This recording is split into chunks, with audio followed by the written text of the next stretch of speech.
Under the California sun, these houses still stand. But the people who once made history inside them disappeared long ago. Hollywood has always known how to retell its own story. It rebuilds images. It rewrites memories. It edits what the public is allowed to remember. There is only one thing it cannot edit: the houses. They were there when fame exploded.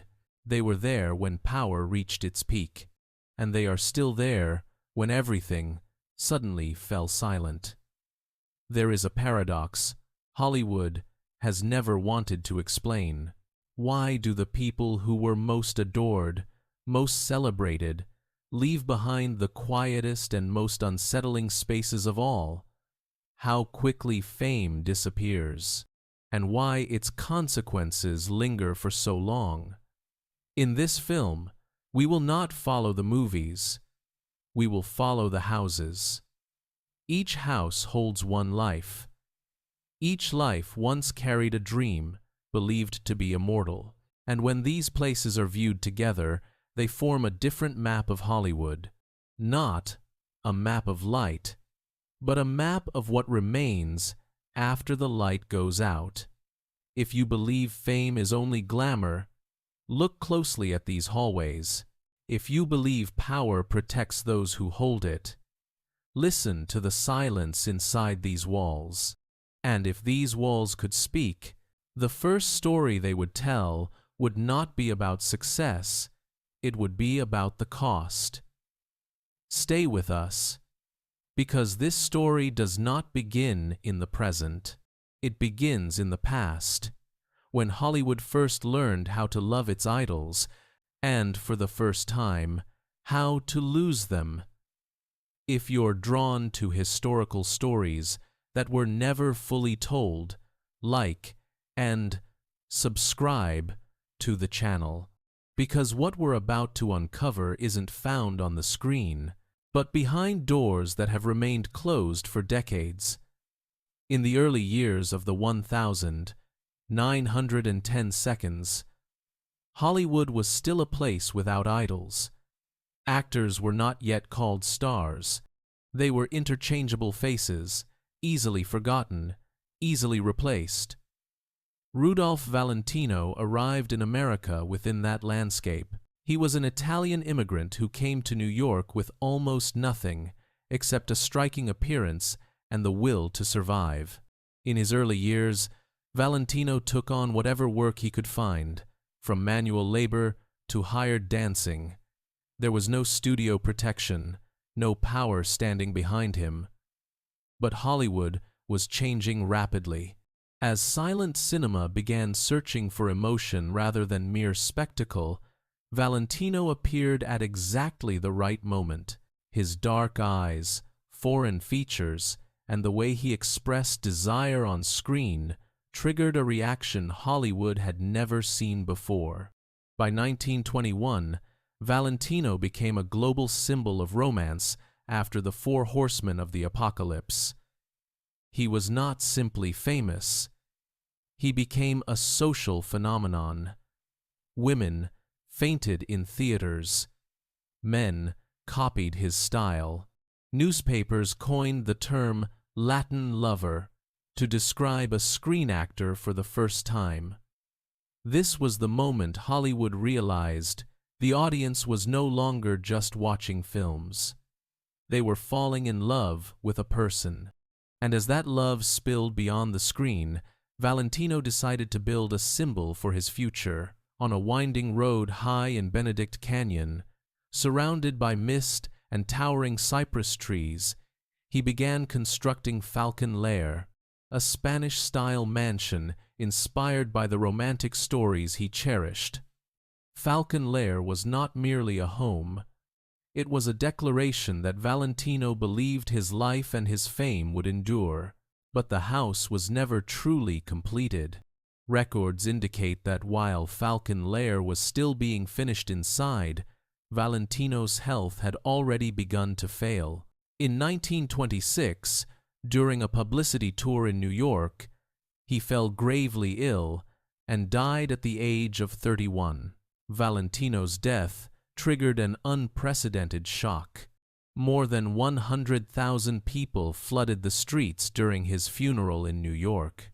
Police were forced to intervene to control the crowds. International newspapers covered the event for days. Hollywood had never prepared for this scenario.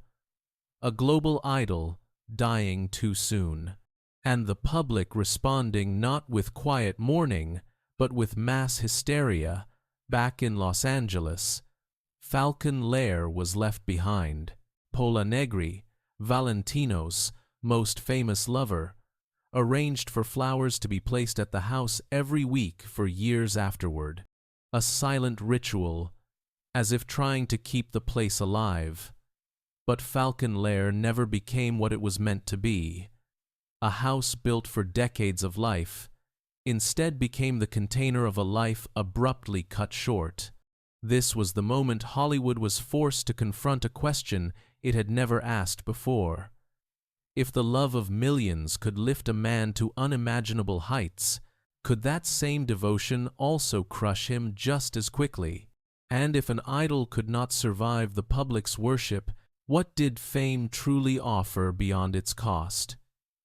That question had no immediate answer. But after Falcon Lair, it would haunt Hollywood for generations.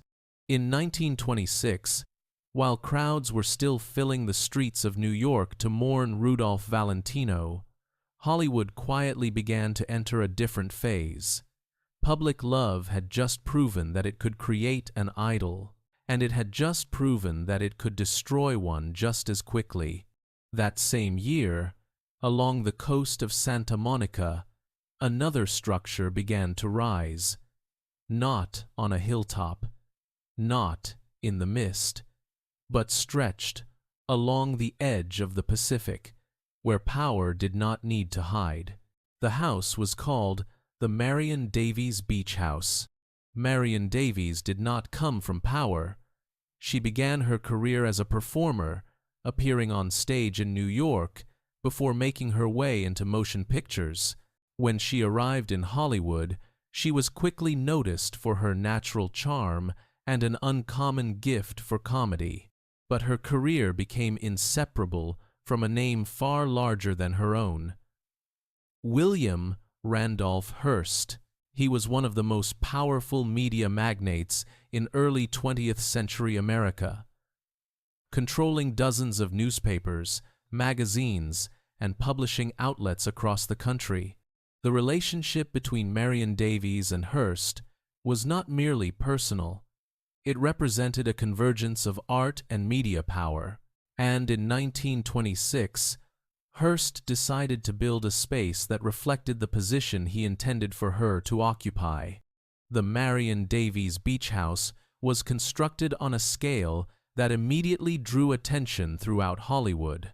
More than 30 bedrooms, marble floors, elaborately decorated ceilings, and grounds that opened directly onto the ocean.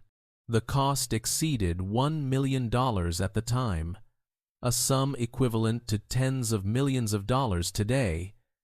The estate quickly became a center of social power in Hollywood. Parties stretched from afternoon into dawn. The Raoul Riquet live orchestras filled the halls. Champagne flowed without pause. The guest lists included film stars, politicians, business leaders, and individuals capable of shaping public opinion. Yet within that spectacle, a contradiction began to surface. Marion Davies appeared at every gathering, but her acting ability was increasingly questioned. Newspapers controlled by Hearst praised her relentlessly. Independent voices, however, suggested that her career was built on influence rather than talent. This marked a shift in how Hollywood operated. After Valentino's death, emotion was no longer allowed to run unchecked. Images began to be tightly managed. Fame was no longer created solely on screen, but carefully engineered through media control. But that control could not prevent a far greater turning point. As the 1,930 seconds began, the United States plunged into the Great Depression. Hearst's media empire started to buckle under enormous financial strain. Debt mounted. Political influence waned. The power that once dominated Hollywood no longer felt secure. As Hearst's ability to sustain excess diminished, the Marion Davies Beach House changed with it. The parties grew smaller. The music ended earlier. Rooms that once glowed all night slipped into darkness. After Hearst's death in 1951, Marion withdrew from the world that had been built around her. The beach house no longer functioned as a center of influence. It entered a long period of neglect, like a memory abandoned beside the ocean. Decades later, what remained of the Marion Davies Beach House was restored and opened to the public. No longer a place of behind-the-scenes decisions, no longer a site of image manipulation, just a public space where people could pass through without being judged. Yet the central question of this chapter remains unanswered. When power is strong enough to construct an entire world around one person, can that same power protect them from the judgment it helped create? The answer will only become clearer as Hollywood goes on to build even larger symbols of itself. In the early 1920 seconds, Hollywood was no longer just an entertainment industry.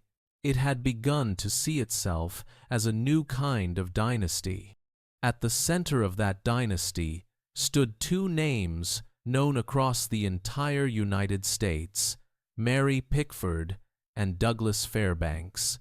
Mary Pickford came from the stage and early short films, rising through roles that portrayed innocence, resilience, and emotional clarity. By the end of the 1,910 seconds, she had become the most beloved face in America, celebrated by the press as America's sweetheart. Douglas Fairbanks came from a different tradition. He embodied athleticism, adventure, and the optimistic energy of a modern age. When they married in 1920, it was not merely a private union. It became a national event. Newspapers covered it relentlessly. Crowds gathered wherever they appeared. For the first time, Hollywood witnessed a couple whose fame surpassed that of the studios themselves. Soon after, they purchased land high in the hills of Beverly Hills and began transforming a former hunting lodge into a grand estate. They named it Pickfair, a fusion of Pickford and Fairbanks. The name alone revealed something essential. Hollywood was no longer hiding its ambition for power. Pickfair quickly became the social center of American cinema. Its dinner parties included far more than actors. Politicians, scientists, business leaders, and studio executives passed through its halls. Charlie Chaplin played the piano. Albert Einstein appeared as a guest of honor. The press began calling Pickfair the White House of Hollywood. This was the moment Hollywood formally crowned itself. No longer an outsider to politics or culture, it demanded recognition as a new American elite. But this is where the story begins to shift. By the late 1,920 seconds, cinema was changing faster than any dynasty could adapt. Sound films began replacing silent ones. Skills that had built entire careers became obsolete within a few short years. Douglas Fairbanks, the action hero of silent cinema, struggled to adjust to the new medium. Mary Pickford faced similar pressure as her youthful image no longer aligned with changing tastes and her own aging. At the same time, relentless schedules, long separations, and constant public scrutiny began to erode their marriage. The parties at Pickfair continued, But the atmosphere had changed. There was less laughter, more silence. In 1936, the marriage, once celebrated as Hollywood's greatest fairy tale, ended in divorce. Douglas Fairbanks left Pickfair and withdrew from the center of power he had helped create. Mary Pickford remained. From that moment on, Pickfair was no longer a place of coronation. It became a closed world. Mary Pickford lived much of her life in solitude, surrounded by rooms that had once overflowed with authority and celebration. Hollywood moved forward, but the royal model that Pickfair represented had become outdated. Power centered on a single couple no longer fit an industry that was increasingly fragmented and impersonal. After Mary Pickford's death, Pickfair stood as a relic of a dream that had already ended. In 1990, the house was demolished to make way for a new mansion. There was no preservation, no formal farewell, a castle built for love, yet lasting longer than love itself. And when it disappeared, an entire era vanished with it. Yet the most important question of this chapter remains unresolved. When a fairy tale collapses, how do those who remain go on living? In 1929, on a hillside overlooking Sunset Boulevard, a peculiar structure opened its doors. It was neither a private mansion nor a conventional hotel. Inspired by the chateau of France's Loire Valley, the Chateau Marmont was conceived as a luxury apartment residence for Hollywood's elite. At that moment, Hollywood was at the height of its confidence. Studios controlled contracts, public images, and private lives. Everything was managed. From hairstyles to romantic relationships, fame was no longer a reward. It had become a system of control. But only months after the Chateau Marmont opened, the United States plunged into the Great Depression. In 1929, the stock market collapsed. Money vanished. Contracts were canceled. Studio power began to contract. The Chateau Marmont was forced to adapt in order to survive. From an upscale apartment residence, it was converted into a hotel, and that single decision created a space Hollywood had never known before. Unlike the grand hotels of downtown Los Angeles, the Chateau Marmont stood apart. The road leading up was steep, the entrance hidden from view. Its thick walls blocked sound and, more importantly, curiosity. In an industry where every movement was watched, that privacy became more valuable than luxury. By the early 1930s, the Chateau Marmont began attracting those who needed to disappear. Greta Garbo, famous for her withdrawal from public life, chose to stay there for extended periods. Howard Hughes, the reclusive billionaire and producer obsessed with control, rented entire floors to avoid being seen. Jean Harlow also passed through. During moments of exhaustion brought on by relentless filming schedules and image pressure, what united them was not wealth. It was the need to exist outside the spotlight. The Chateau Marmont did not ask who you were. It did not demand an identity. It did not require an image. At a time when studios governed every detail, the hotel became a rare neutral zone. But this is where the story turns. That freedom did not only create rest, it created long nights, risky decisions, relationships that could not exist elsewhere. The Chateau Marmont became a place where creativity and scandal coexisted. Screenwriters drafted scripts in hotel rooms. Actors negotiated deals after hours. And at times, behavior that defied social and moral boundaries unfolded behind closed doors. The reputation of the Chateau Marmont grew decade by decade, not because of what it advertised, but because of what it never confirmed. Management adopted a policy of silence. No comments, no disclosures, no denials. That silence turned the Chateau Marmont into a place where Hollywood could escape itself. It belonged to no studio. It belonged to no star. And because of that, everyone eventually needed it. From a refuge during economic collapse, the Chateau Marmont evolved into part of Hollywood's invisible power structure, a place no one owned, yet one that existed entirely because of the famous need to disappear. And that still does not explain the central mystery. Why do the most visible people in the world need a place where they cannot be seen? The answer will only begin to surface as the stories behind those closed doors continue to emerge. In 1932, Hollywood witnessed a rare phenomenon.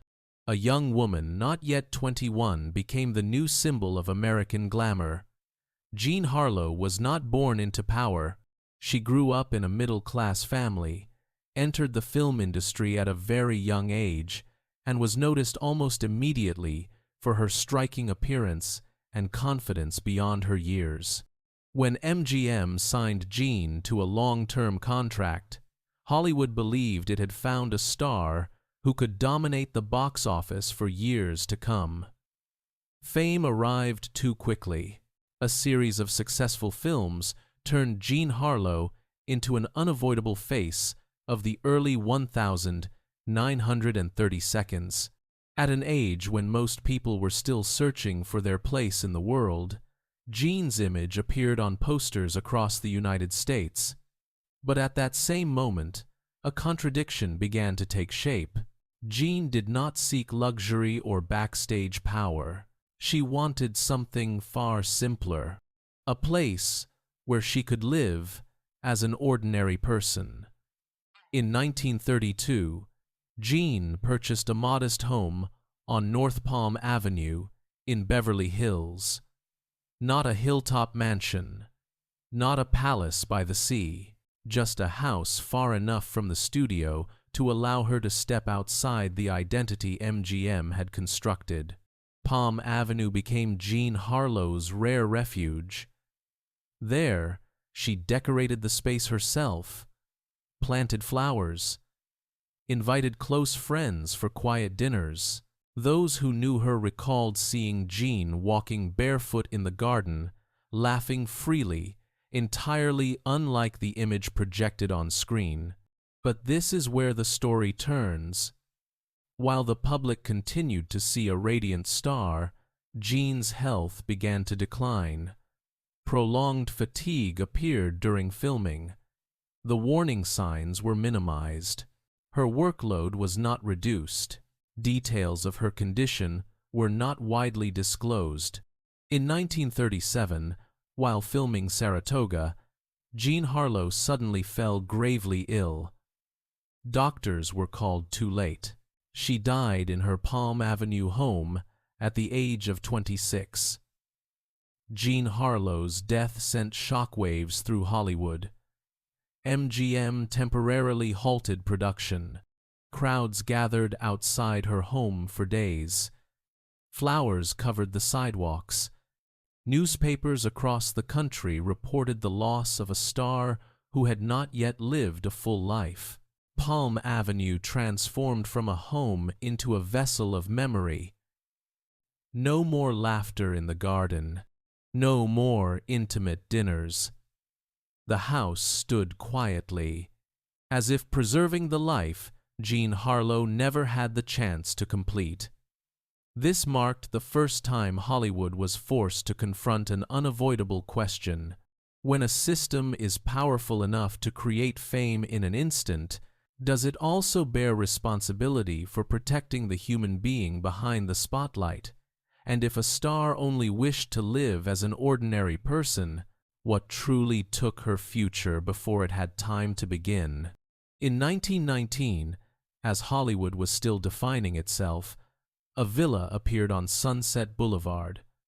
Its owner was Alla Nazimova, a Russian-born actress regarded as one of the most daring stage talents of her era. Nazimova was unlike the rest of Hollywood. She came from classical theater, carried a distinctly European artistic sensibility, and made no effort to hide her desire for creative control. When she built her villa on Sunset Boulevard, it was not meant as a symbol of social power or extravagance. Its original purpose was refuge, a place for artists where ideas mattered more than image. But Hollywood changed faster than ideals could survive. By the early 1920s, Nazimova's film career began to decline. Her bold artistic projects no longer aligned with public taste, which was increasingly shaped and restricted by the studio system. Financial pressure mounted, forcing a decisive choice. The villa was converted into a hotel, and in that moment, the Garden of Allah was born. Unlike other luxury hotels, the Garden of Allah did not seek power. It attracted those standing at the edge of success. Writers who had not yet finished their work, actors waiting for the next role, artists who had just fallen out of the spotlight. Through the 1932nd and 1942nd, the Garden of Allah became an unofficial gathering place for Hollywood's creative class. F. Scott Fitzgerald lived there during the final chapter of his life, struggling with the manuscript of The Last Tycoon. Dorothy Parker arrived with her sharp wit and the fatigue of someone who understood fame's impermanence too well. Greta Garbo appeared and vanished, as she so often did with the world. What made the Garden of Allah different was not its architecture or amenities. It was its acceptance of fragility. No one was asked about failure. No one was judged for decline. Here, genius and collapse could share the same table. But this is where the story begins to turn. After the Second World War, Hollywood entered a new phase. The studio system became more rigid. Television emerged, altering how audiences consumed entertainment. Space for free, chaotic communities like the Garden of Allah began to shrink. By the late 1952, land values on Sunset Boulevard had soared. The Garden of Allah was no longer seen as a cultural refuge. It became a parcel of real estate. In 1959, the Garden of Allah was demolished. There was no memorial, no preservation effort, only a commercial structure rising on ground that had once held decades of creativity and failure. When the Garden of Allah disappeared, Hollywood lost more than a hotel. It lost the only place that had allowed people to be fragile without hiding it. And that leaves a question without an easy answer. Why was Hollywood willing to preserve symbols of power, yet allow the place that once saved the people who created it to vanish without farewell? In 1947, Frank Sinatra stood at a height few artists of his generation would ever reach. His voice filled America through radio waves, vinyl records, and sold-out concert halls. Sinatra was not just a singer. He was the emotional symbol of a nation emerging from war. But at that very peak, pressure began to erode the man behind the fame. Relentless performance schedules, constant expectation, every personal movement observed and judged. By this point, Hollywood no longer consumed talent alone. It consumed image and psychological stability. Frank Sinatra began searching for an escape. That same year, he turned to Palm Springs and commissioned architect E. Stuart Williams to design a house unlike anything associated with Hollywood. No ornament, no spectacle, only wide plains of glass, clean lines, and open space merging with the desert. The house became known as Twin Palms, named for the two palm trees standing at its entrance. A small detail, but a telling one. Not royal, not monumental, just a place to breathe. Twin Palms quickly became Sinatra's refuge from a suffocating world. Private nights of music, familiar gatherings, a piano echoing into the desert air, without cameras, without applause. But this is where the story begins to turn. By the early 1952, Sinatra's career entered a steep decline. His recording contract was terminated. Film studios lost interest. The voice that once captivated millions was suddenly labeled outdated amid shifting tastes. At the same time, his marriage to Ava Gardner collapsed under public scrutiny and personal strain. The quiet nights at Twin Palms grew fewer. The refuge began to mirror isolation. Sinatra faced a moment many artists never survive. Fame withdrew, power evaporated, and the only question left was whether he had value beyond the name once celebrated. Then, at his lowest point, a decision changed everything. In 1953, Sinatra accepted a supporting role in From Here to Eternity. Not a leading role, but an opportunity to prove he was an actor, not merely a voice. The film was a major success, and Frank Sinatra won the Academy Award for Best Supporting Actor, a resurrection few would have predicted only years earlier. Twin Palms did not witness the applause of the award ceremony, but it witnessed everything that led there. The silent nights, the collapse, and the internal reconstruction of a man. After his career revival, Sinatra sold Twin Palms and returned to the current of fame. The house remained behind, quietly, as a witness. Some houses preserve memories of success. Others bear witness to both collapse and rebirth. Yet one question still lingers. When a person has faced themselves in solitude, can they return to the world they left behind without carrying fractures that never truly heal? In 1928, as Hollywood was intoxicated by its own brilliance, a massive mansion rose on a hill above Beverly Hills. Its name was Greystone Mansion.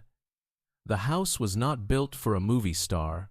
It was built for a family whose power exceeded Hollywood itself. Edward L. Doheny was one of the wealthiest men in early 20th century America. He built a vast fortune through oil, with fields stretching from California to Mexico. At the time, Doheny's wealth was estimated in the hundreds of millions of dollars, the equivalent of tens of billions today. Greystone Mansion was constructed in 1928 as a gift from Doheny to his son, Edward Ned Doheny, Jr. The cost exceeded $3 million at the time, an almost unimaginable figure. The estate contained more than 40 rooms, a grand stone staircase, long corridors, and meticulously designed gardens. It reflected a belief that wealth could purchase absolute security. But this is where the story begins to turn. Before life at Greystone could fully settle, the Doheny name became entangled in one of the largest political scandals in American history, the Teapot Dome affair. Edward Doheny was accused of bribing federal officials in exchange for access to oil reserves. Hearings dragged on for years. The press followed every development. The family's reputation began to erode, even as their fortune remained intact. Under legal pressure and public scrutiny, the atmosphere inside Greystone grew heavy. The mansion built to shield the family from the outside world instead became a place of concentrated tension. Then, in 1929, tragedy struck. Edward Ned Doheny Jr. and his close friend and secretary, Hugh Plunkett, were found dead inside Greystone Mansion. One had been shot. The other was said to have taken his own life shortly afterward. The official investigation ruled the deaths a murder followed by suicide, yet the details never fully aligned. The motive remained unclear, timelines left gaps, and questions were never conclusively answered. Greystone transformed overnight. From a symbol of absolute security, it became a symbol of catastrophe. Newspapers described it as one of the most mysterious deaths in Beverly Hills history. A mansion once representing financial dominance became associated with unease and doubt. The Doheny family withdrew from Greystone soon after. The house stood empty. No laughter, no gatherings, only silence filling its cold stone corridors. In later years, Greystone Mansion was repeatedly used as a filming location in Hollywood. It appeared in stories about ambition, power, and collapse, as if the house itself were trapped, retelling its own history. Wealth built Greystone. Power elevated the Doheny family, but neither could stop fate. And that leaves a question still unresolved. If even the greatest fortunes of an era could not buy safety, where does the true boundary of human power really lie? In 1956, Hollywood entered an era in which fame was no longer created solely by films. It began to be designed as a brand. Jayne Mansfield emerged at precisely that moment. She was not only an actress. She was constructed as a complete image. Platinum hair, a narrow waist, a smile always directed toward the camera. The media quickly labeled her Hollywood's new bombshell, a symbol of glamour built on clearly defined commercial standards. Unlike earlier generations, Jayne's fame was sustained through the repetition of imagery more than the depth of her roles, and Jayne understood this very well. That same year, she purchased a house on Sunset Boulevard and transformed it into the Pink Palace, not simply as a place to live, but as a narrative about herself. The house was painted pink inside and out. That simply, from the gate and fountains to the living rooms and the heart-shaped swimming pool, every detail was designed to become an image. The Pink Palace was not a refuge. It was a personal manifesto. The media was immediately drawn in. One party followed another. Journalists moved freely through the house. Jayne Mansfield's image became inseparable from the Pink Palace, like a trademark. But this is where the story turns. As the image grew too perfect, space for the real person began to shrink. Jayne's roles increasingly repeated the same formula. Hollywood started searching for new faces. The bombshell was no longer unique. By the early 1960s, Jayne Mansfield's career had clearly slowed. Film offers became less frequent. Media attention waned. Yet an image once designed is not easily dismantled. The Pink Palace remained brightly lit. The parties continued, as if the brand had to survive, even when the person behind it was already exhausted. Then, in 1967, an event beyond anyone's control occurred. Jayne Mansfield died in a tragic car accident at the age of 34. The news spread rapidly across the United States. A symbol collapsed in a single moment. Her death forced Hollywood to confront an unavoidable truth. A perfectly engineered image cannot protect a human being from real danger. After Jayne Mansfield's passing, the Pink Palace lost its reason for existence. The house changed owners several times. It no longer fit a new era, and eventually, it was demolished. The Pink Palace disappeared from Hollywood's map, much like a brand that is erased when no one remains to sustain it. Yet, the central question of this chapter remains. When fame is built as an image that can be replicated and replaced, where does the real human being exist within that system? In the early 1920s, as Hollywood became intoxicated with spectacle and loud personalities, another kind of power was quietly taking shape. It did not come from scandal. It did not come from parties. It came from absolute control within the system itself. Norma Shearer embodied that form of power. She did not rise through shock value or theatrical provocation.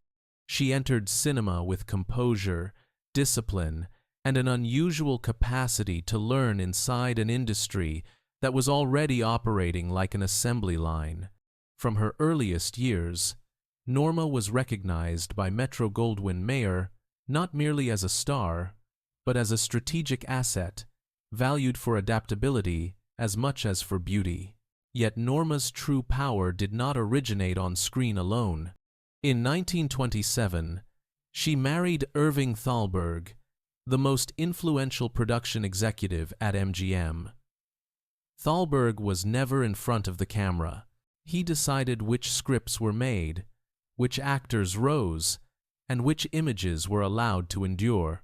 Their marriage created a closed center of power, not loud like Pickfair, not performative like the Pink Palace, but far more effective. Their Beverly Hills home was not known for lavish gatherings. It was known for preparation. There, Norma studied scripts, annotated psychological detail, prepared for roles that portrayed women with agency, complexity, and contradiction. Rare qualities for actresses of that era during this period. Norma appeared in a series of defining films, not because of blind favoritism, but because she consistently chose demanding roles, characters not designed to be easily admired. But this is where the story turns.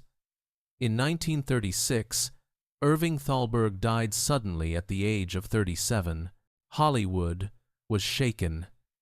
MGM lost its strategic mind, and Norma Shearer lost the one person who fully understood how she functioned within the system. After his death, Norma continued acting briefly, but the balance of backstage power shifted. New faces emerged. New standards took hold. Unlike many stars, Norma did not wait to be discarded. In 1937, she chose to withdraw from cinema. No scandal, no public collapse, no attempt to preserve an image at all costs. It was a decision almost unheard of in early Hollywood, a controlled retreat. The Beverly Hills house ceased to be a center of production power.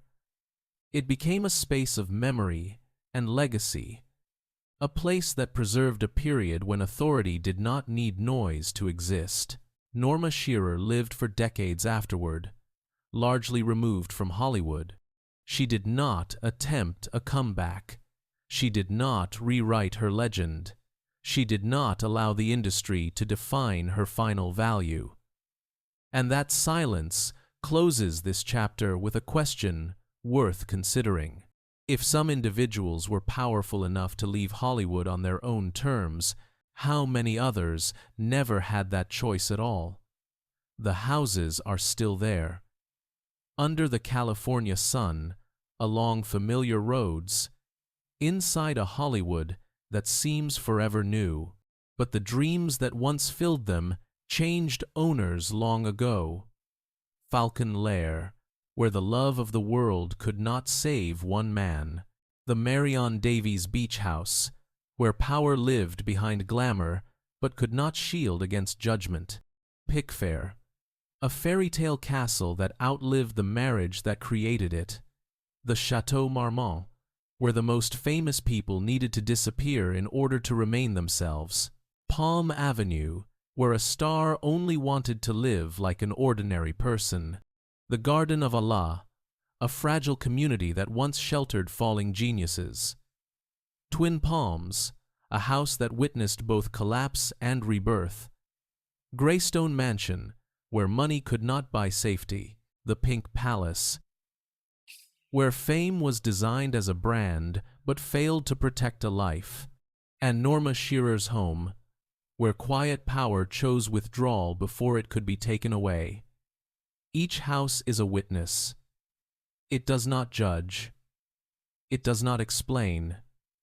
It simply stands and remembers. Hollywood is often told as a chain of dreams replacing one another. One person leaves. Another steps in. The lights never fully go out, but the walls know the real cost of dreaming. They have seen how quickly fame arrives and how silently it leaves. Perhaps what makes these stories still matter today is not the luxury, but the questions they ask about power, wealth, and how an era treats the people inside it. Not everyone falls the same way. Not everyone gets to choose when to leave. And not every dream leaves behind a place gentle enough to be remembered. If you could return for just one night, which house would you step into, and why? If you want to keep exploring the stories hidden behind these old walls, the next videos are waiting on your screen, each one opening a deeper, darker, more human layer of history. Thank you for staying until the end. If these stories gave you something to think about, like the video, subscribe, and leave a comment with your choice. Until we meet again in the next corridors of history, where the houses are still standing and the story has never truly ended.